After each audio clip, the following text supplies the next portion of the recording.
네, 오늘은 성령 강림 주일입니다. 2000년 전 하늘로 승천하신 예수님께서 약속하셨던 성령을 체험한 사람들을 통해서 이 땅에 교회가 세워졌습니다. 새로운 공동체를 통하여서 새로운 역사가 시작이 되었습니다. 그리고 그 성령을 통하여 오늘 우리는 예배의 자리에 한 마음을 품고 모였습니다. 하루하루 힘겨운 일상을 살아가는 그린빌 가족 한 분 한 분의 삶과 또 가정과 섬기시고 경영하시는 모든 일터 위에 언제나 우리를 하나 되게 하시고 또 그래서 어떠한 절망 속에서도 서로의 희망을 보게 하시는 성령님의 힘과 도움이 언제나 함께 하시기를 간절히 축원합니다. 행복하게 살고 싶다. 오늘은 6번째 시간으로 꿈꾸는 사람은 행복하다라는 주제로 함께 같이 은혜를 나누겠습니다. 목회를 하면서 많은 사람들을 아무래도 만나게 됩니다. 사람들을 만나면서 제가 얻은 경험 중 하나는 목소리가 큰 사람일수록 혹은 남 앞에서 이렇게 센 척 하는 사람일수록 의외로 마음이 굉장히 약하다는 것입니다. 누가 그냥 아무리 뭐라고 해도 그냥 뭐 별거 아닌 것처럼 대범하게 넘길 것 같은데 정말 별거 아닌 마음 하나하나에 온갖 상처를 다 받고 때로는 정말 멘탈이 붕괴되는 그런 경우를 종종 보게 됩니다. 오늘 우리가 읽은 말씀은 성령을 받은 베드로가 사람들 앞에서 담대하게 말씀을 선포하는 장면입니다. 그런데 베드로가 원래 그런 사람이었습니다. 그는 본래 사람들 앞에서 심지어는 예수님 앞에서 그냥 모든 거침없이 다 말하고 그냥 호언장담하던 그런 사람이었습니다. 그러나 우리가 잘 아는 대로 베드로는 어떤 중요한 상황이 되었을 때 자기의 용기를 증명해야 할 때 꼬리를 내리고 예수님을 배신하고 저주했던 사람이었습니다.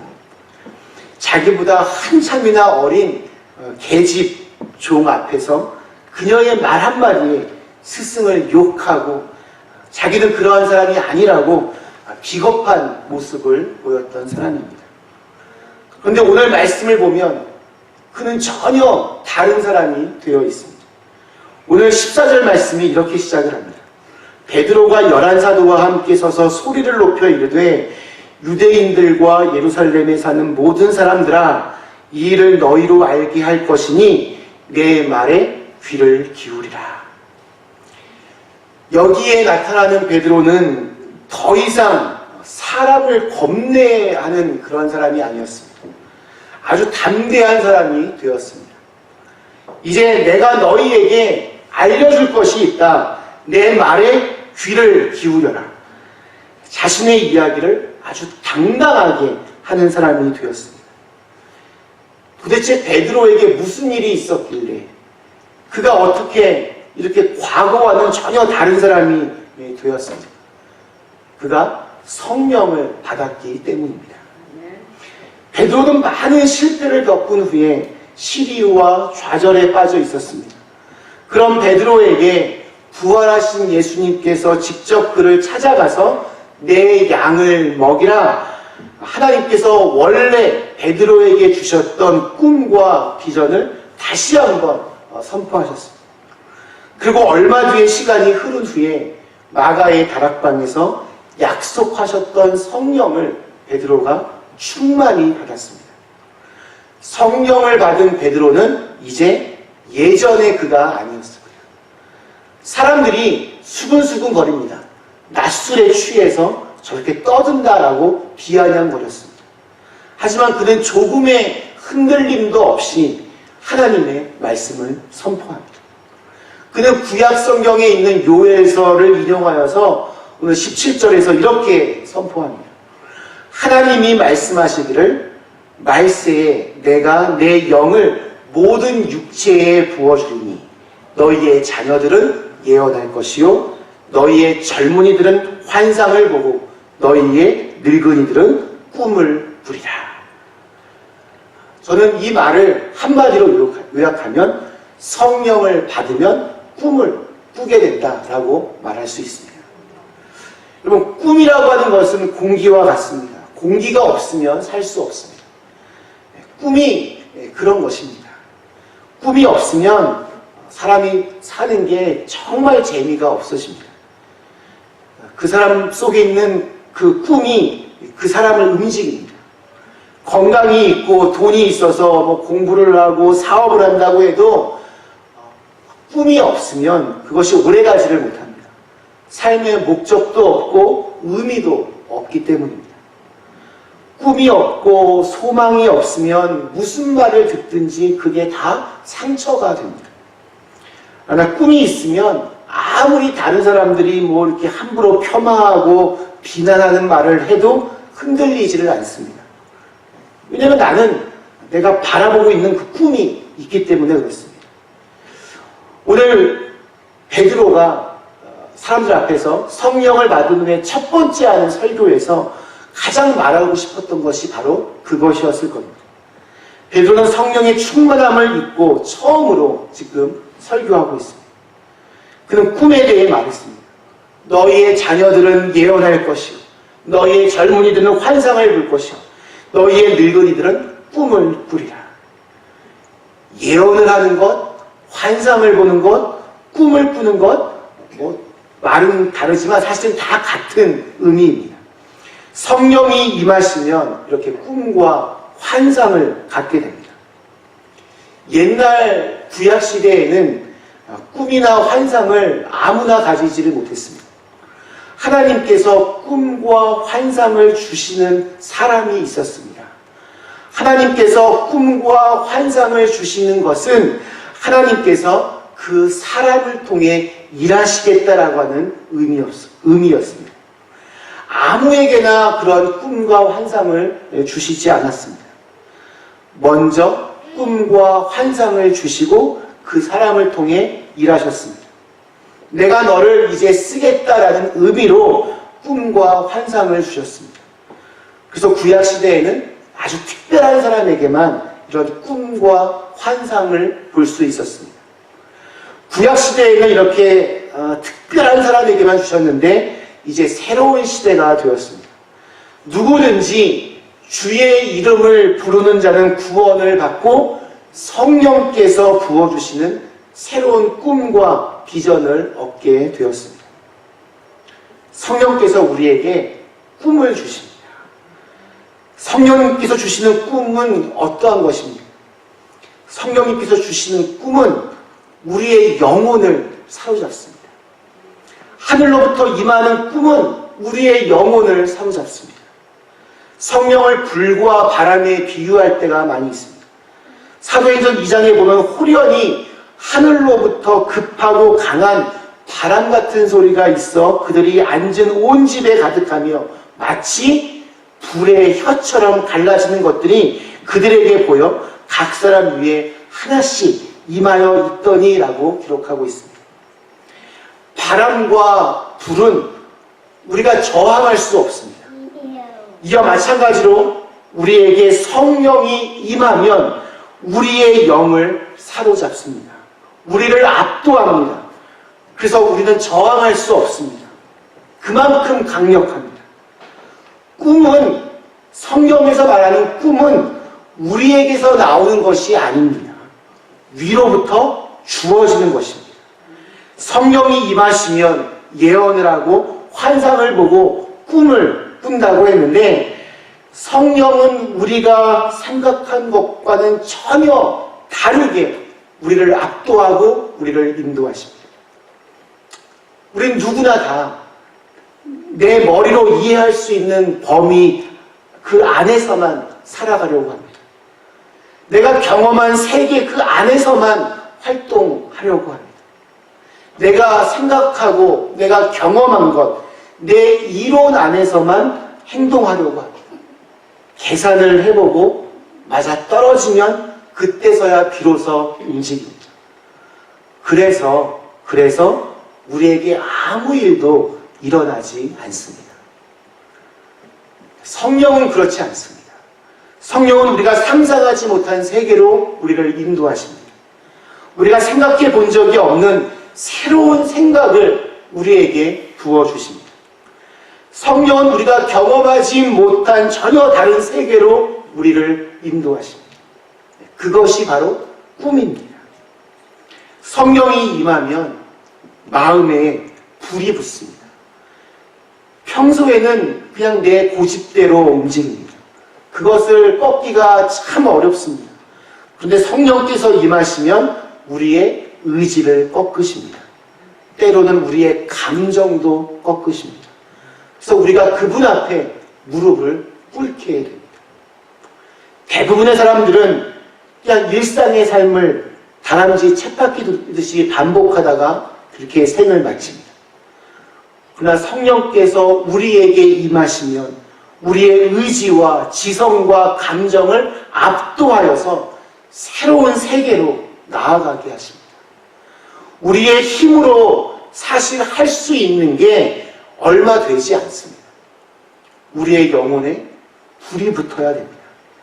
우리의 힘만으로 살면 별일이 일어나지 않습니다. 손바닥만한 내 머리와 가슴 안에서 무슨 일이 일어날 수 있겠습니까? 그런데 성령은 우리를 말씀에 사로잡히게 하십니다. 성령이 우리에게 임하시면 성령이 우리를 압도합니다. 성령의 압도가 되면 하나님의 말씀에 사로잡힙니다. 말씀이 우리의 가슴에 불을 붙입니다. 그래서 말씀이 나를 끌고 갑니다. 하나님의 말씀이 살아있는 말씀으로 우리에게 주어지면 그 말씀은 우리의 가슴에 불을 지핍니다. 말씀을 듣다가 가슴에 불이 붙으면 그 말씀이 환상이 되고 꿈이 됩니다. 그래서 이렇게 살아야겠구나, 이렇게 하는 것이 맞구나, 새로운 결심을 하게 됩니다. 꿈과 환상과 계시는 하나님의 말씀을 통하여 우리에게 주어집니다. 성령이 임하시면 말씀에 불이 붙어버립니다. 말씀에 불이 붙으면 말씀이 위로부터 임합니다.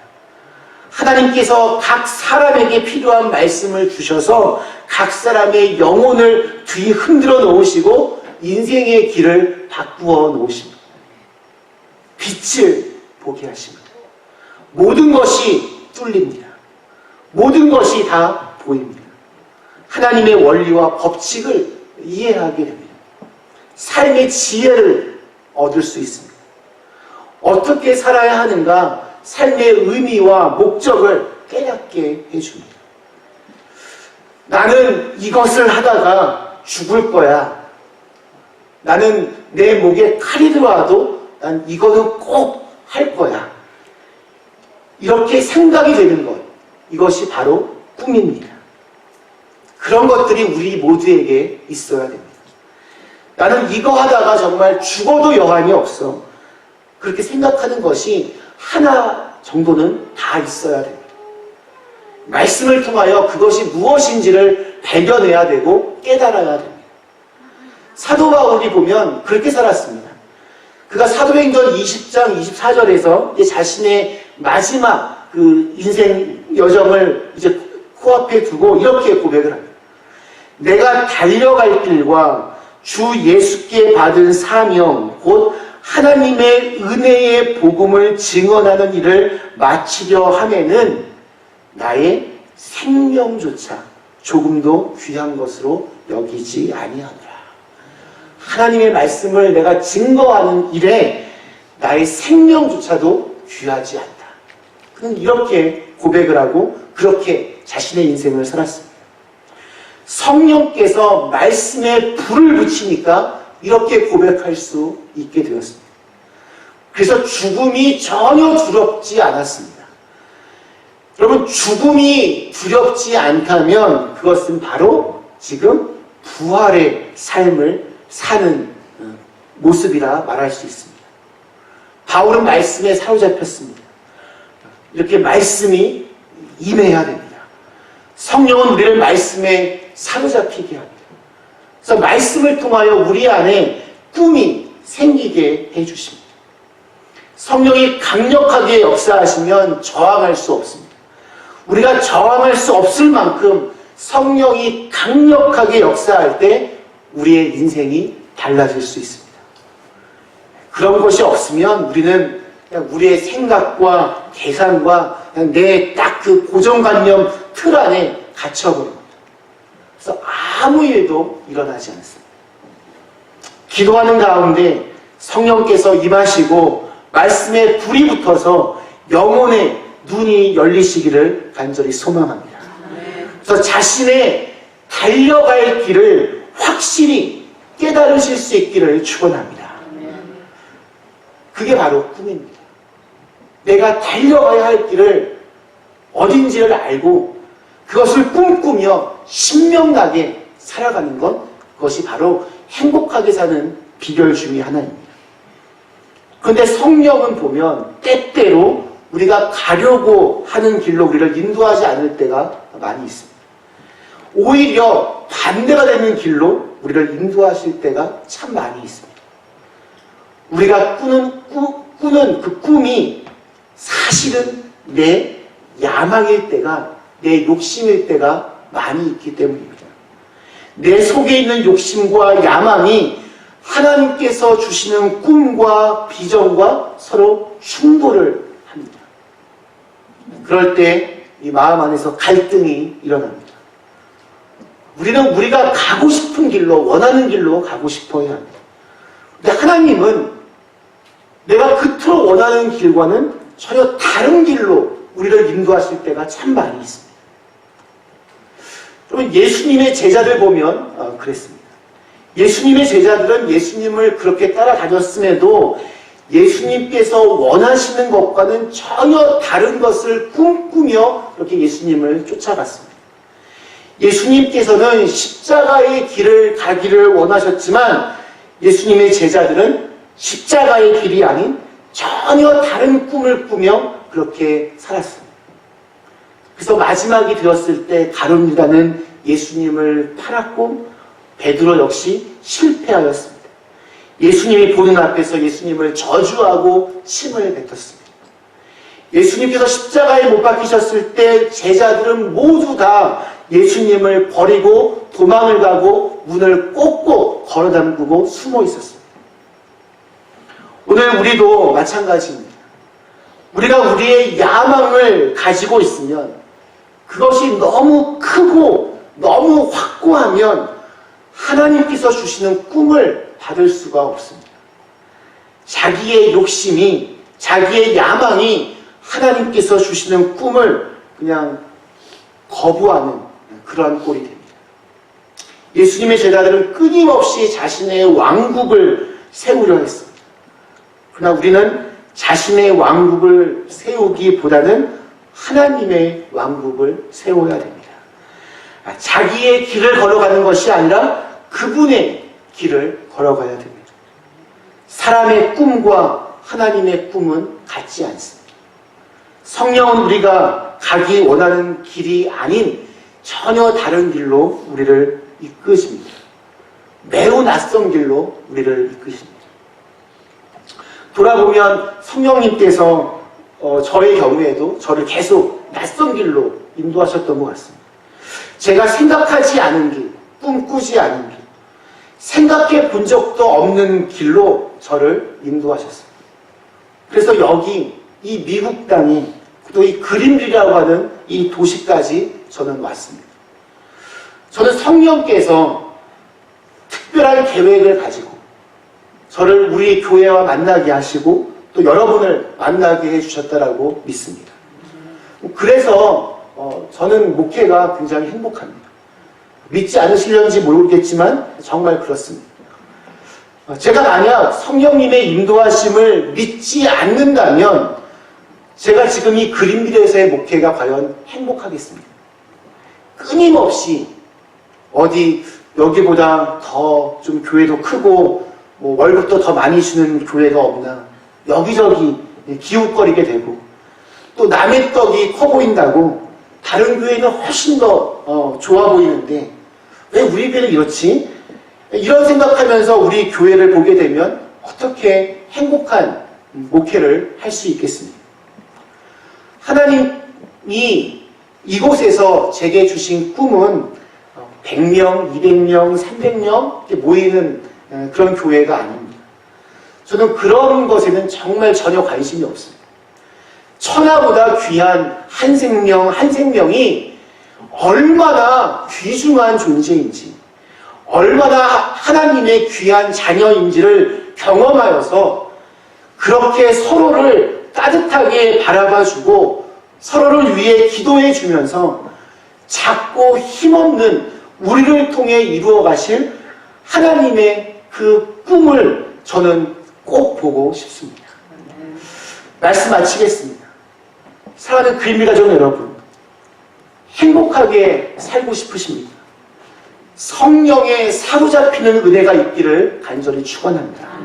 성령께서 주시는 꿈과 환상이 저와 여러분을 사로잡게 되기를 축원합니다.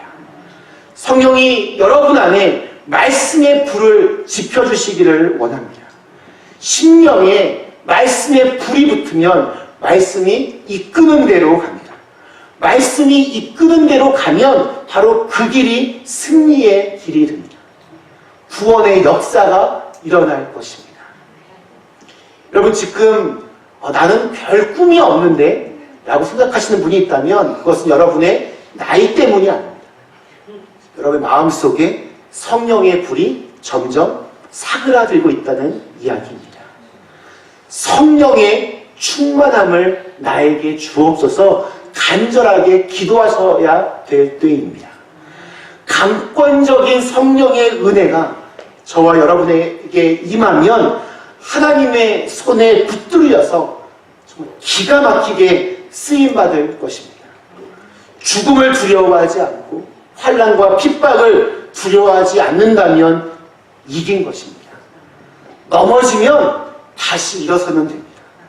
성령이 이끄시는 대로 간다면 위로부터 임하시는 능력이 어떠한 환경 속에서도 우리를 불행 속에 빠지지 않게 할 것입니다.